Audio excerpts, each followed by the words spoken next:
the single most important thing I've learned. I have learned a lot on my journey to get here, both about mental health and mindset, and physical health, nutrition, and fitness. So when I'm asked what are a few pieces of advice I can offer, I almost always think, just a few? But there's so much important stuff, and so much of it goes hand in hand. But truly, if someone came to me wanting to get healthy and only would take one piece of advice from me, I would, without exception, tell them that the most important thing I have learned is this: comparison is the thief of joy. That is it. If I leave you with absolutely nothing else but that, then you will be better off.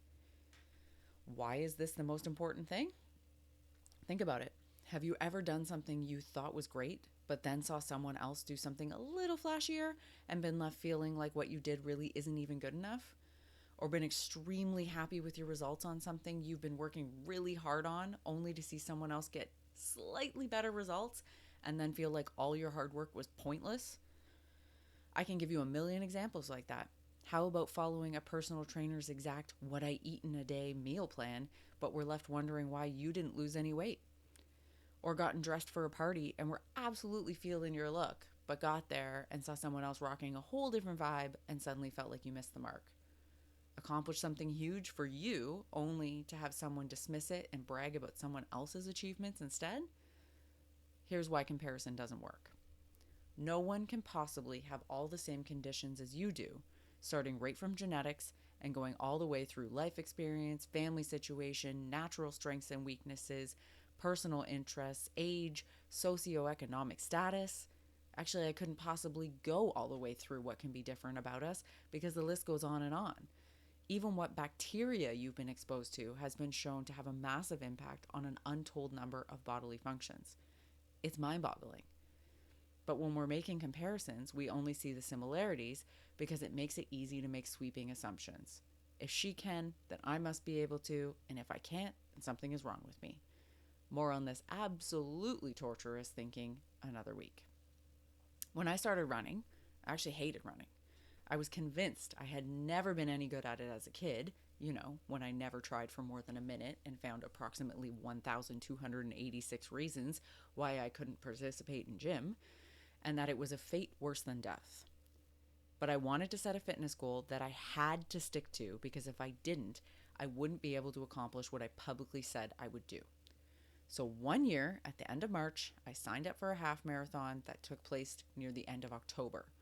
If you aren't familiar with running, a half marathon is 21.1 kilometers. At the time, I could, quote unquote, run about 90 seconds before my lungs felt like they were bursting into flames and made me stop. I knew if I didn't do the training, I would never accomplish this goal. So I posted it on social media, I told people I was doing it, talked about it with anyone who had ears, did my research, established my training schedule, and set out running. The training was not perfect, and I got injured by the end of July, but I continued to push through. More on this down the road too. The pushing through, not necessarily a stellar idea. I ran my first half marathon that year as planned. Crossing that finish line was the single proudest moment of my life. I had never had to work so hard for anything as I had to work to get to the end of that race over that 8-month period. But when I checked my stats after the fact, they tell you where you placed overall and how you placed for your gender and age group. And for a moment, seeing how low I was in my age/gender range made me feel kind of bad.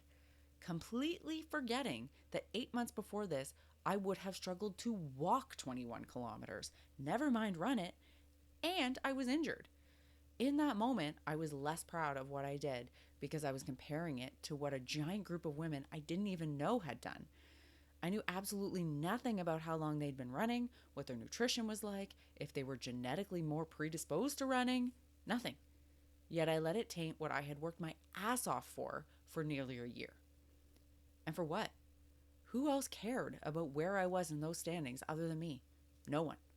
My family was blown away by me doing that race. My sisters were so excited that I could hear their screams over the entire crowd at the finish line. At no point did anyone ask where I placed for my age and or sex. Even if I did know what all those other people did to prepare for the race, it wouldn't necessarily have had any impact on my performance. Just because someone gets different results than you do or approaches something differently doesn't mean it's better. It just means that it's what works for them. A good example of this is following fitness influencers on Instagram.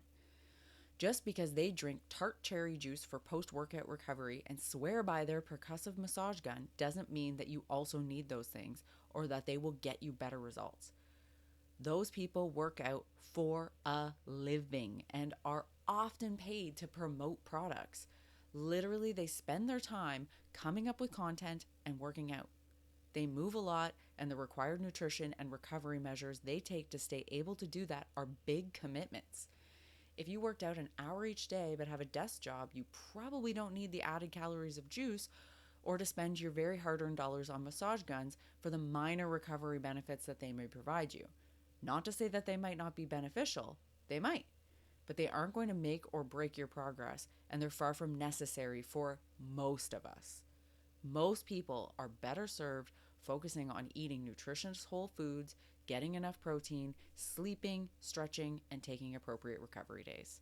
Comparing your needs and the time you have available to see to those needs and the needs of fitness professionals or professional athletes is like comparing fish and birds. Their life requirements are completely different. As Albert Einstein put it, if you judge a fish by its ability to climb a tree, it will live its whole life believing it is stupid.